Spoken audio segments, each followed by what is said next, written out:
नमस्कार दोस्तों, आज मैं आपको एक ऐसी कहानी सुनाने जा रही हूँ जिसे सुनकर आपको काफ़ी प्रेरणा मिलेगी। ये कहानी एक साधु महात्मा की है जो भगवान पर बहुत विश्वास करते थे। तो चलिए हम अपनी कहानी की तरफ चलते। एक गांव में एक साधु रहता था जो भगवान पर बहुत विश्वास रखता था। एक बार वह साधु पेड़ के नीचे बैठा था और भगवान को याद कर रहा था तो अचानक वहाँ बाढ़ आ गई।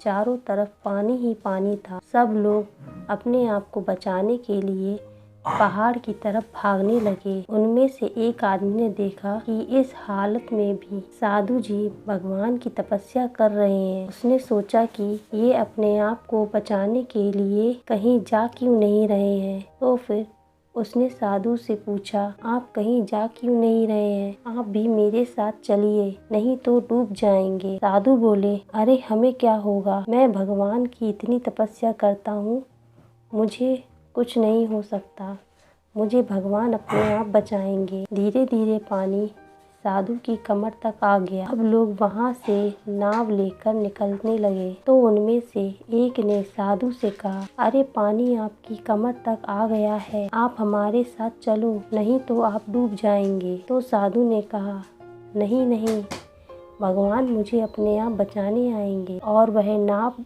वाला भी वहाँ से निकल गया। कुछ देर बाद पानी इतना बढ़ गया कि साधु के सर तक पहुँच गया और अब लोगों को बचाने के लिए हेलीकॉप्टर निकालने लगे। एक हेलीकॉप्टर साधु के पास आया, जो कि आखिरी हेलीकॉप्टर साधु के पास रस्सी फेंकी और बोला, इसे पकड़ो और ऊपर आ जाओ, नहीं तो आप डूब जाओगे।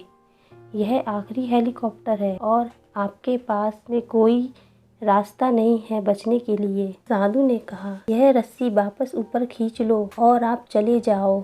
मुझे तो भगवान के ऊपर पूरा भरोसा है, वह मुझे अवश्य बचाने आएंगे। पानी काफ़ी ऊपर आ गया, पेड़ डूब गया और साधु भी डूबने से मौत हो गई। मरने के बाद साधु भगवान के पास गया और बोला, हे भगवान, मैंने ज़िंदगी भर आपकी कितनी तपस्या की, मेरा सारा जीवन आपकी आराधना में लगा दिया, फिर भी इतने भरोसे के साथ इंतजार किया कि तुम मुझे अवश्य बचाने आओगे, लेकिन वहाँ मेरी डूबने से मृत्यु हो गई और तुम नहीं आए, ऐसा क्यों? भगवान बोले, मूर्ख इंसान, एक बार नहीं 3 बार आया, तो तीनों बार मैं ही था। पहला पैदल, दूसरा नाव के द्वारा और तीसरी बार हेलीकॉप्टर के द्वारा, लेकिन तुमने मेरा एक भी अवसर स्वीकार नहीं किया, मुझे पहचान नहीं पाए, किसका इंतजार कर रहा था। इस तरह से जिंदगी में हमें बहुत मौके मिलते हैं, हमें वह मौका कभी नहीं छोड़ना चाहिए। इस बात पर अड़े रहने से एक वक्त के बाद वो मौका हाथ से निकल जाता है और हम कुछ नहीं कर पाते हैं। तो दोस्तों, किसी भी अच्छे समय का इंतजार मत करो, जो भी करना है आज